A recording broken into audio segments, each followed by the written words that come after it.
Cuando tenía 6 años esperaba con ansias el nacimiento de mi hermano menor, lo esperaba más que cualquier otra cosa. La vida como hija única era aburrida. Cuando mis amigas me hablaban de cómo jugaban con sus hermanos yo sentía tanta envidia. Así que, cuando mis padres me anunciaron su nacimiento no pude contener la emoción. Conforme el vientre de mi madre se hacía más grande yo fantaseaba más con la idea, siempre preguntaba con impaciencia. Falta mucho para que mi hermanito llegue, mami, cuando llegue mi hermano voy a jugar con él a la cocina, le voy a preparar muchos pasteles en mi hornito mágico. Me gustaba dibujar en el vientre de mi madre con marcadores de agua, a veces dibujaba una casa de muchos colores para que mi hermano jugara en ella. Hice muchos dibujos de mi hermano, usé mis crayones favoritos y me aseguré de colorearlos todos sin salirme de los trazos. Junté todo y lo guardé en una caja de zapatos que envolví en papel periódico.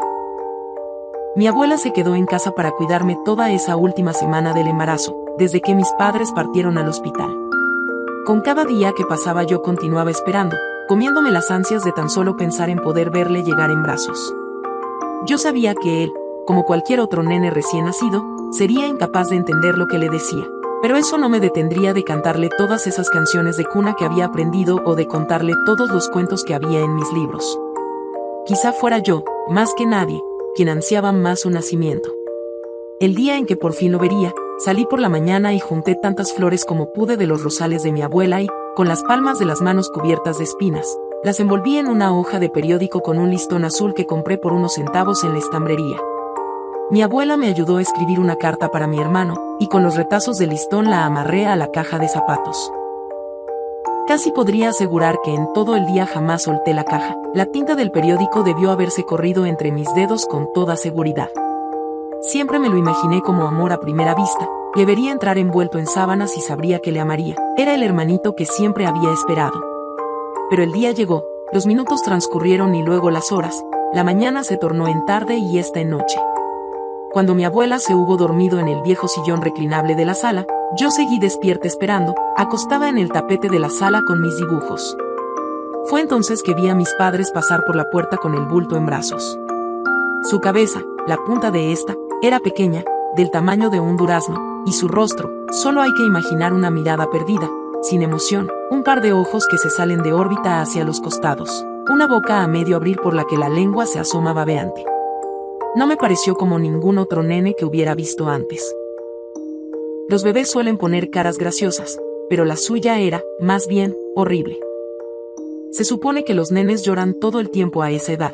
Yo esperaba oírle llorar cuando me lo entregaron en brazos.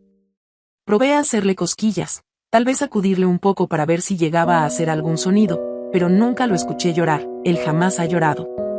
Tan solo me salpicó con los hilos de baba que nunca dejaban de brotarle de la boca. Mi hermano había nacido idiota.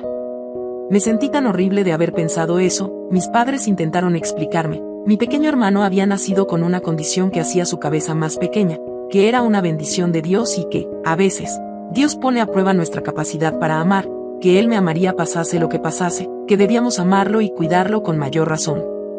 Pero eso no me reconfortó, nunca lo ha hecho. No me gustó mi hermano desde entonces, y hasta ahora. A medida que ambos crecíamos yo avanzaba de grado en la escuela, pero él nunca pudo entrar. No tenía caso, jamás aprendió a hablar. Cuando quería algo, solo lo balbuceaba y lo traían hasta él. Siempre debía ser yo quien se levantara a traerle cosas hasta complacerle.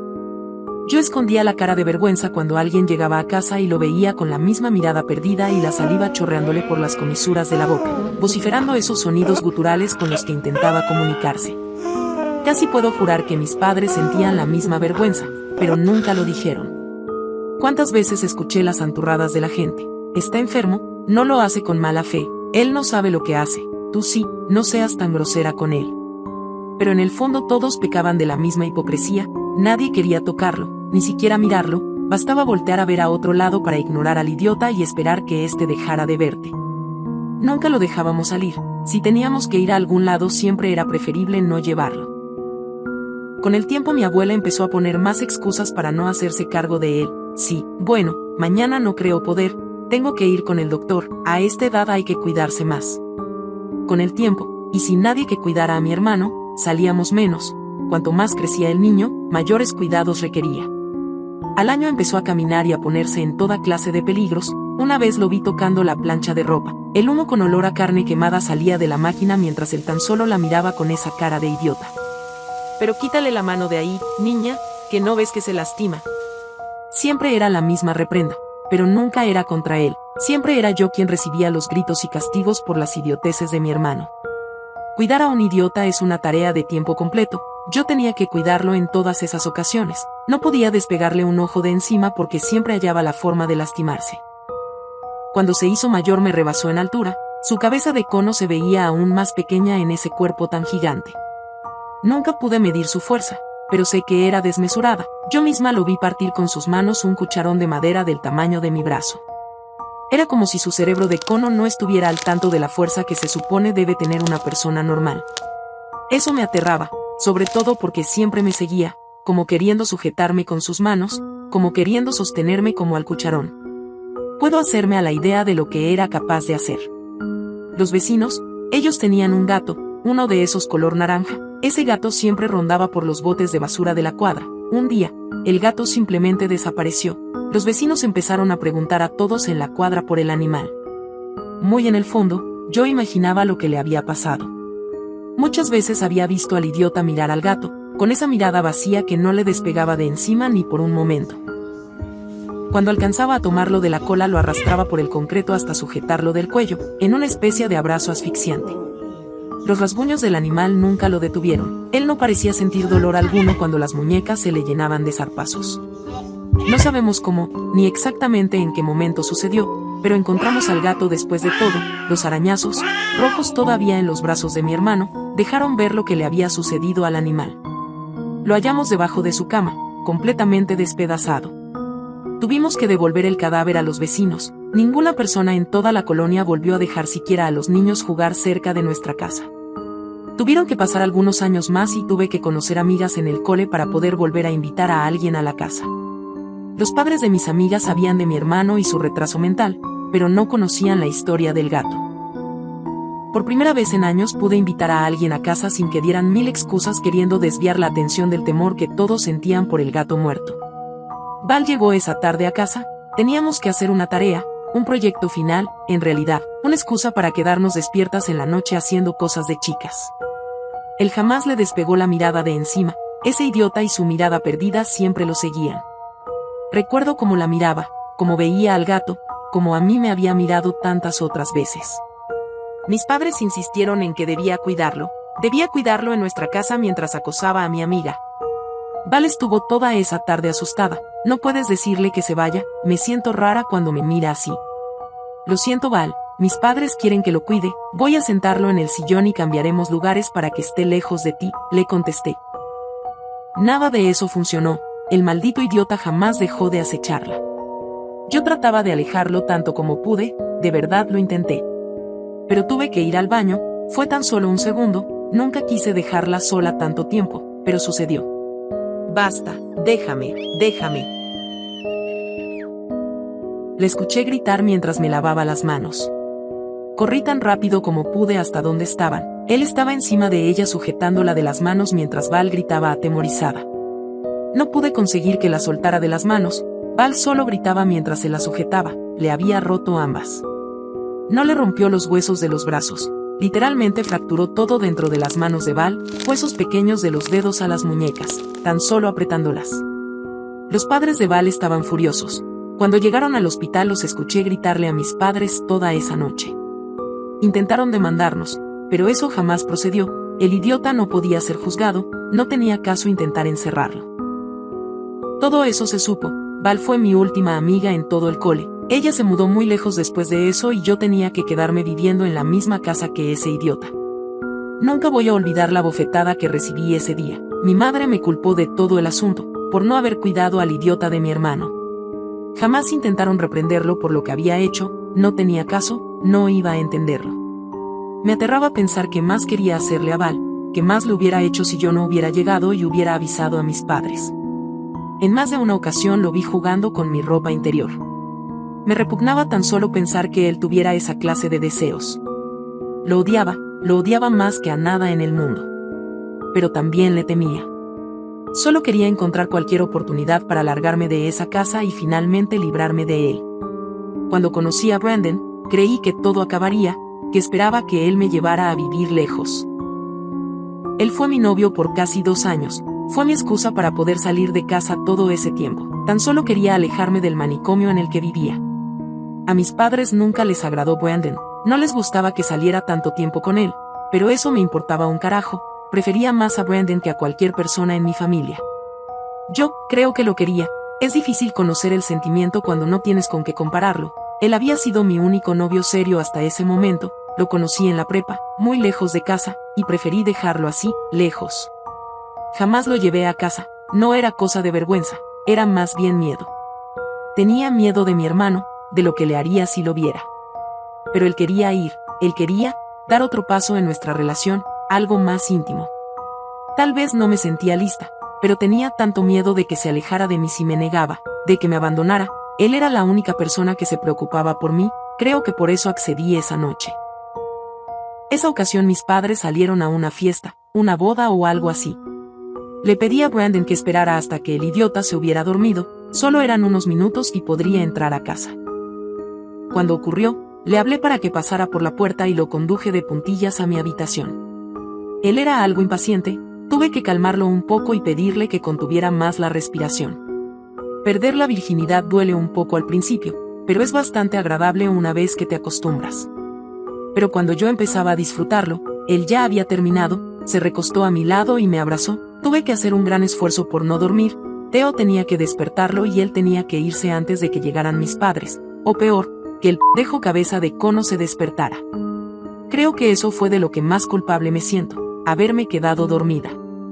No me despertó ningún grito, ningún ruido en realidad, fueron las sábanas húmedas. Alguna vez escuché que al hacerlo por primera vez las chicas sangran, eso fue lo primero que pensé al ver las sábanas manchadas de rojo, pero era demasiada sangre, no podía ser mía. Cuando me puse de pie, lo vi, tumbado a los pies de la cama y cubierto por completo de sangre. Solo lo apretaba con sus brazos, en una clase de abrazo, como si supiera que podía matarlo si le apretaba lo suficiente el cuello. La baba mezclada con sangre chorreaba por su boca y caía en el rostro desfigurado de Brandon. Cuando se percató que yo estaba de pie, junto a ambos, volteó a verme con esa mirada desorbitada, soltó a Brandon y empezó a arrastrarse hacia mí. Yo intenté retroceder, alejarme de él, pero cuando me había arrinconado al final de la habitación, se puso de pie, me miró fijamente, con la misma mirada con la que había visto al gato, con la que había visto a Val, y me abrazó. Yo permanecía inmóvil, no podía moverme. Para cuando me di cuenta algunas lágrimas me recorrían las mejillas, él continuaba sosteniéndome con sus brazos como queriendo consolarme, como si sintiera pena por mí. 2 fracturas en el maxilar, 3 costillas rotas, un pulmón magullado, un traumatismo en el ojo izquierdo, y sepsis en el rostro. Pagamos todo, tuvimos que sacar otra hipoteca y vender el auto, y ni siquiera así pudimos costear a un abogado. Brandon se alejó de mí desde entonces, ni siquiera me volteaba a ver en el instituto. Esta vez todo el asunto llegó a los tribunales, lo encerrarían en un asilo para enfermos mentales. Mis padres tuvieron que estar de acuerdo con eso, tal vez era lo mejor para todos. Nadie lo visitó en todo ese tiempo, ni siquiera mis padres. Yo me ofrecí a visitarlo una vez, mis padres no se negaron, a lo mejor era una forma de no sentirse culpables, a lo mejor era también la mía. En cierto modo, mi odio por él lo había convertido en lo que era. No es común que la gente como él sea así de violenta, los demás pacientes del hospital no lo parecían. A lo mejor, era posible que tantos años de odio lo hubieran deformado, que lo hubieran hecho así.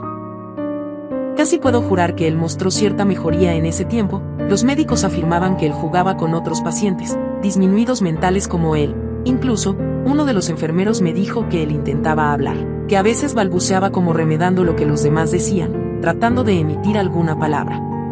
No olvidó sus palabras, a veces se necesita amor para sanar, solamente eso, me dijo. Ese asilo era un lugar muy viejo, una casona del siglo pasado convertida en hospital psiquiátrico, ni siquiera habían baños dentro, porque cuando el edificio se construyó no había drenajes como los de hoy. Era un lugar muy grande, tenía un patio para que los pacientes pudieran salir a tomar aire. Había enfermeros por todos lados, eran muy atentos con todos los pacientes, era un lugar muy lindo a decir verdad. Nada como las historias de asilos embrujados. Por primera vez había alguien que podía cuidar de mi hermano todo el tiempo. Me lo dieron en una de esas sillas de ruedas cuando me ofrecí a sacarlo a pasear. El día estaba muy agradable. Dimos un par de vueltas y lo llevé por un camino de cantera. Cuando la silla pasaba por ahí y rebotaba a su paso, con los surcos del camino, lo vi sonreír. Por primera vez lo escuché emitir un sonido que no fuera uno de esos gemidos. Él estaba riendo. Siguió riendo mientras lo llevaba por el camino de piedra hasta que llegamos al final, hasta un pozo de agua hecho con la misma piedra. Yo le hice algo horrible, algo que no tiene perdón. Yo lo empujé a través de ese pozo, empujé la silla por el borde para que cayera por él, lo oí caer y estampar la cara contra el fondo. No quise asomarme, no pude, tan solo lo escuché, agitando las manos para mantenerse a flote. Ya no se reía más, ahora solo gritaba, balbuceaba, queriendo salir a respirar. Casi puedo jurar que era como si llorara. Tapé la boca del pozo con unas tablas de madera que habían cerca y me fui. Dejé la silla muy lejos y me aseguré de no salir por la entrada principal. Esta vez, me había registrado para visitar a otro de esos retrasados, con un nombre falso. Mis padres no sabían que había ido ese día al asilo, nadie supo nunca que estuve ahí ese día. Finalmente me había librado de ese monstruo. Cuando llamaron a casa, diciendo que el maldito estaba desaparecido, yo sentí tanto alivio. No lo hemos visto en toda la tarde, nos preocupa que haya salido de la propiedad. Organizaron una cuadrilla de búsqueda, pero nadie hizo mayor esfuerzo por intentar encontrarlo, nunca llegaron voluntarios para ayudar, a nadie le importaba lo suficiente en realidad. Mis padres al principio se mostraron preocupados, contestaron las preguntas de los oficiales, abrazados, consolándose entre ellos, pero 2 días después ya buscaban un abogado que les pudiera ayudar a demandar por negligencia al asilo. Cuando la policía cesó las búsquedas, mis padres ya estaban listos para exigir el pago de los daños. Oficialmente mi hermano fue declarado desaparecido. Pero ese no fue el final. Algo comenzó a ocurrirme desde entonces. Las noches se hacían más horribles una tras otra. Soñaba con él todo el tiempo. A veces me despertaba a mitad de la noche gritando, dando patadas como si algo me trepara por encima y me tomara de las manos. Las muñecas me amanecían moradas, no sabía cómo era posible. Tuve que ir con un psiquiatra. Él me dijo que tenía una especie de delirio que producía mis terrores nocturnos, que yo misma me lastimaba cuando dormía, que debía tomar medicamentos para evitar que sucediera. Ningún maldito vial funcionó en realidad, lo que es más, todo parecía empeorar con cada noche. A veces me despertaba completamente desnuda y encontraba mi ropa rasgada y tirada por el suelo. Mis padres empezaron a amarrarme de la cama, y empecé a encerrarme en el ático con la esperanza que lo que fuera que me acechara en mis sueños me dejara ir. Nada de eso funcionó, las vendas amanecían rotas y mi cuerpo cubierto de moretones. Nunca supe si eran pesadillas, solo sabía que me lastimaban, que lo que sea que me pasara en esos terrores nocturnos me rompía poco a poco. A veces era como un sueño recurrente, algo me tocaba, me acariciaba como queriéndome abrazar, otras me despertaba en un grito ahogado, como si no pudiera respirar en mis propios sueños y tuviera que despertarme para hacerlo. Pero en una ocasión, en una de esas noches, juro por Dios que escuché una risa, esa risa que por primera y única vez creí haberle escuchado, esa misma que ahora resonaba mientras sentía unas manos inmensas rodearme el cuello hasta despertarme. Finalmente, cogí el valor suficiente y fui hasta aquel pozo de agua abandonado. La tapa de madera ya no estaba. Alguien tenía que haberla movido de ahí, no había otra explicación, y si alguien lo había descubierto, flotando en esa agua negra y lo había recogido, y si los cuerpos de búsqueda lo habían encontrado, como un cadáver descompuesto e hinchado por sobre la superficie del agua, y si él había salido, ¿qué tal si había trepado por el pozo de cantera, y con la sola fuerza de sus dedos pudo sujetarse por los pedruscos hasta llegar a la boca del pozo? Tenía que asomarme por el agujero, no quería hacerlo, me aterraba ver algo ahí abajo, o peor, que no hubiera nada en el fondo. Pero, cuando finalmente asomé la cabeza por el pozo, solo había un charco de agua estancada. No era posible, no podía ser él. Como se supone que alguien pudiera salir, nadie puede salir solo de un lugar como ese, nadie con una fuerza normal. La paranoia no hizo más que aumentar. ¿Cómo se supone que alguien que no puede comer sin ayuda pudiera llegar de regreso a casa? No era posible. Ya no quería ni dormir, me aferraba a lo que fuera para permanecer despierta, me aterraba lo que pudiera pasarme si me dormía, lo que me pasaría si volvía a amanecer desnuda y con el cuerpo cubierto de moretones. Me estaba volviendo loca, incluso creo que mis padres querían llevarme al mismo maldito hospital al que lo habían mandado a él. No podía permanecer ahí.